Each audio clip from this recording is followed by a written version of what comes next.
Hi friends, in Planet Earth Dating, it's Thursday, September 10th, 2015. Here in the Lynn-Body-Mind we have me, Ra, also Black Wolf. In the Jamie Body-Mind today we have Pan, other teammates in other aspects of the physical dimension, all of us in the subatomic to the way the spirit world audience is considering us right now. That's true. We've been working for quite some time now with the topic of developing and improving interdimensional communication. That's true. And cooperation.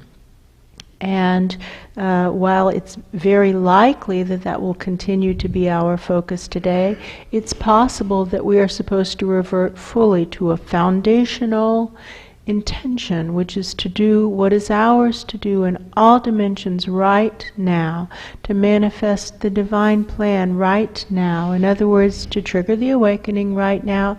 The data quite clearly showing what's needed is to provide a collective restart right now.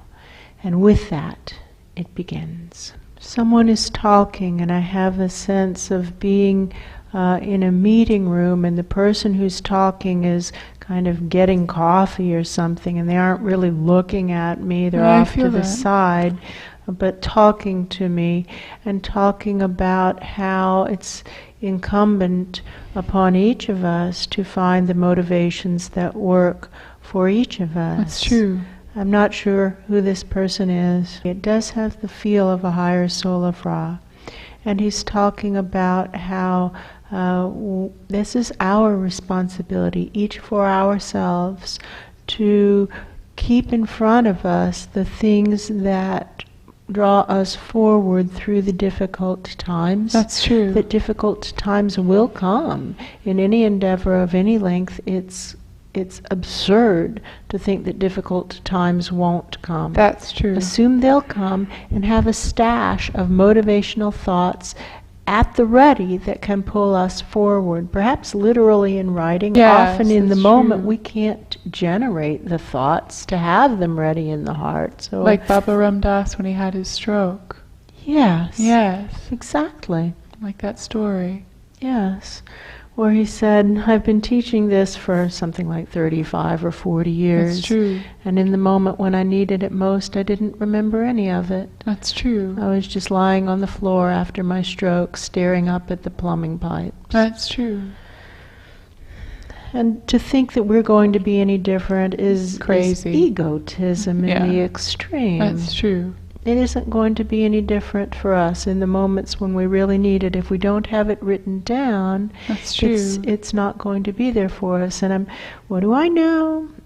This is something that Charlie said to Asha when she was in this body-mind. It's in the library. It was long ago, and he said that he didn't do something that he was supposed to do when he was Yeshua, known as Jesus, yes, that's true. living in the Middle East roughly 2,000 years ago. That's true. That he was a member of a society where literacy wasn't important. Very few people could read and write, and he himself was illiterate.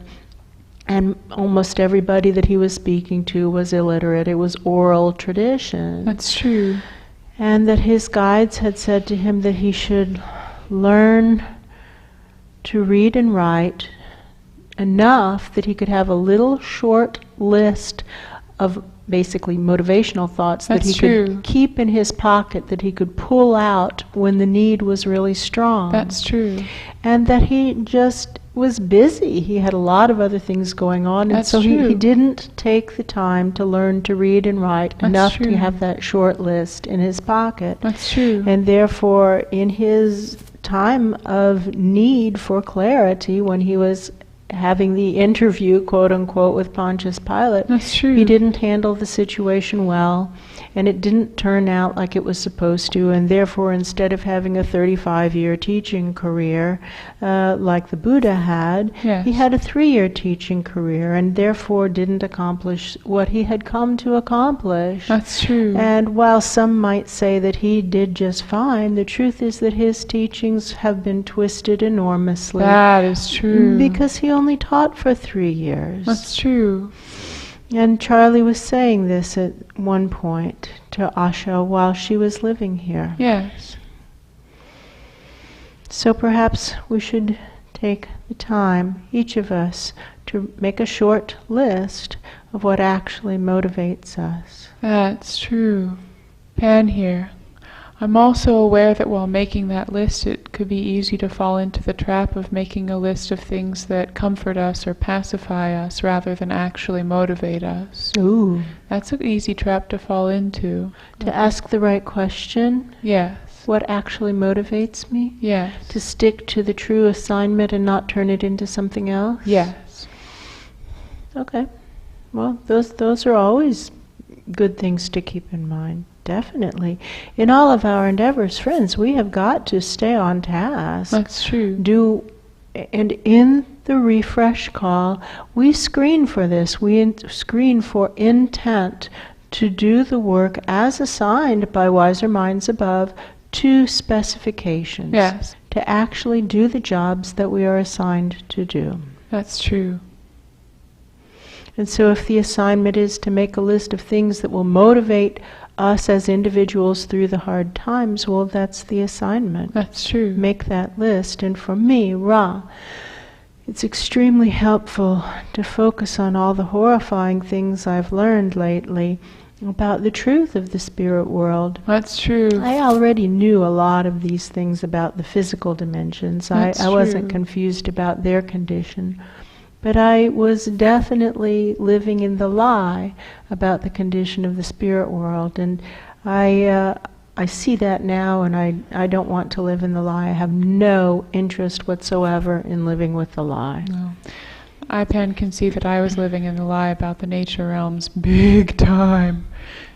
And similarly, I saw a lot of the problems in the physical dimension, but hadn't extrapolated it up and through the nature realms. I don't want to live in that lie.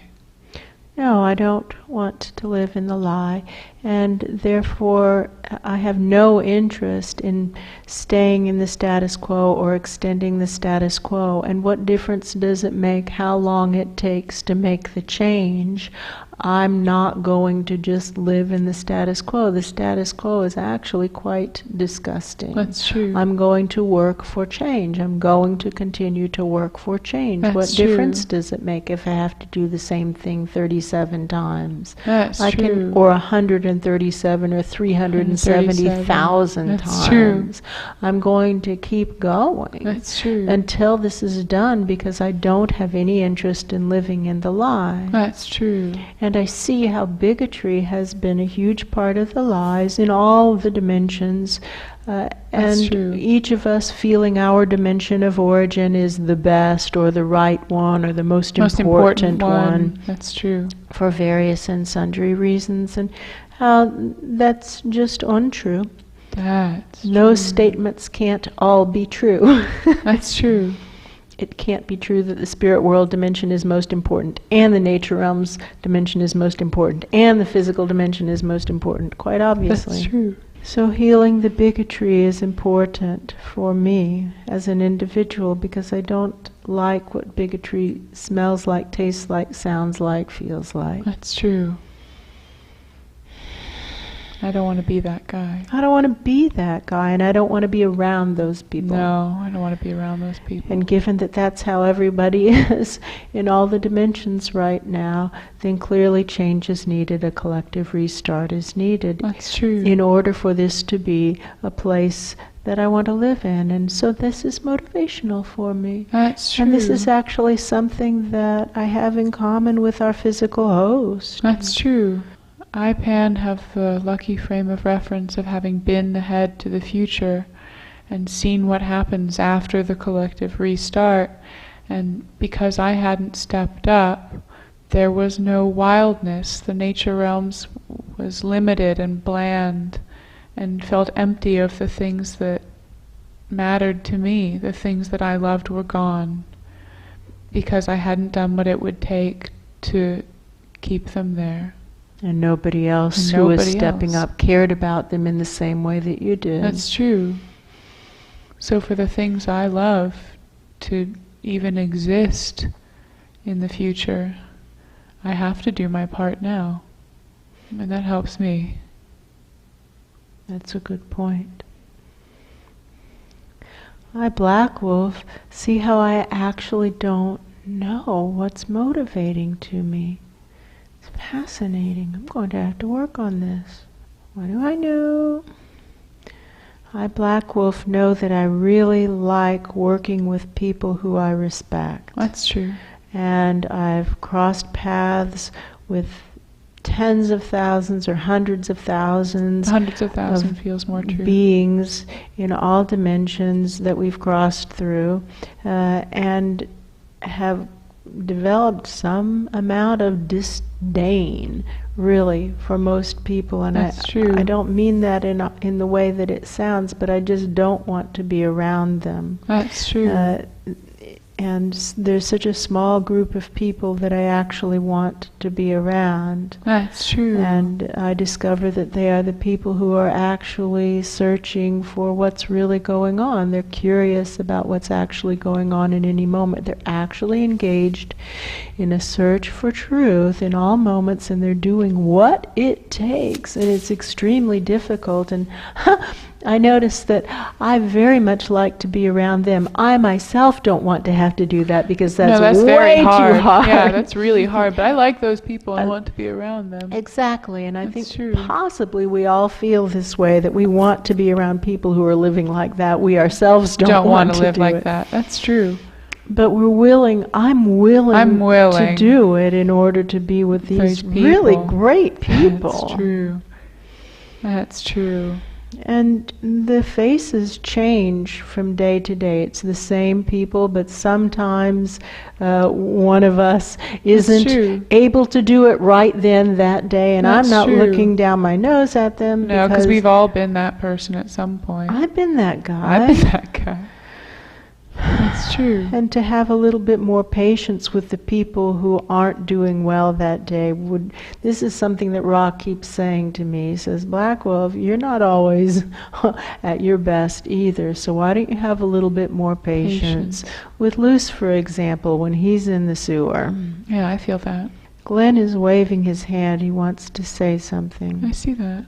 He's talking about how he feels that way too, how he wants to be around people who are constantly searching for truth, and he goes through these cycles where he'll come in thinking, wow, I want to be around people who are constantly searching for truth. Everyone else out there is totally crazy and I don't want to be around them. And he'll come into the pillar, and at first there's that feeling of, wow, everyone around here is searching for truth, this feels really good. And then boom! Oh, I have to do it too! Boom! And then once Glenn, start to open my eyes to all of the untruths that I've built into my own experience of life, quote unquote, the length of my experience, then I recognize I have to do something about all those things. And that is really hard to handle. Yes, it can be overwhelming. Yes, it can. Overwhelming in a lot of different senses of not knowing even where to begin or how to begin. And then it gets all overwhelming and I start to think, I don't know if I'm even capable of doing that. Well, this is why we have a protocol. We can help all of us know where to begin. Where to begin is down beneath into the line outpost. Just pick up crates of lies and carry them up and put them on the transport cars. And Garth is running the pulleys to get those lies up and out, up and out, up and out. So that is where to begin. We begin, all of us, down beneath the end of the line outpost, carrying up the crates of lies and getting a rhythm going and discovering what kinds of lies are around just by smelling what we're carrying up. That's true. And I, Glenn, can see that this is the point where my ego kicks in, because I want to, and this was coming up for Luce earlier as well, I want to be doing quote-unquote more important work, bigger work than carrying up the boxes. But when that's actually presented to me, I don't seem to be willing to do what it actually takes to do the bigger work. No, it's too to any painful, kind too of hard. standard. Right. Right. That's right. Right. So it's okay. Carrying up crates of lies is actually extremely helpful, because the more crates of lies that come out from the end, underneath the end of the line outpost, the more it can settle down. It That's is true. the end of the line where truth is available. That's true. In the physical dimensions, getting to smaller and smaller, finer and finer levels of the physical dimensions, That's subatomic beneath subatomic layer, That's where true. it's possible to shine the light of truth. This is a service to Source, a big service to Source, and let's not underestimate its importance. That's true. This is an important job. That's true. Just because it's simple doesn't mean it's any less important. And back we are in this meeting room with this higher soul of Ra. That's true. And the meeting is about to begin now. That's and this is true. about looking forward to the time when there is a fresh start, when all of this is behind us. That's true. And to consider, what is it that we want to have present there? What are the things that matter most to us?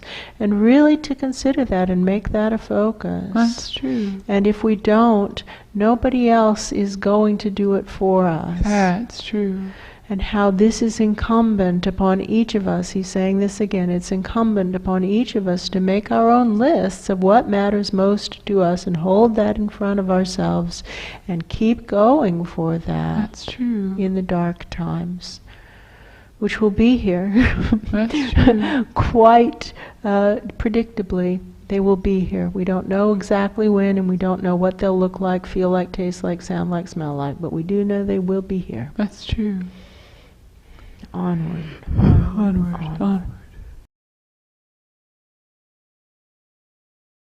Yeah, he's just saying, take responsibility for yourself. Yeah. That's good advice. That is really good advice. I can't argue with that advice. No, me either. Okay.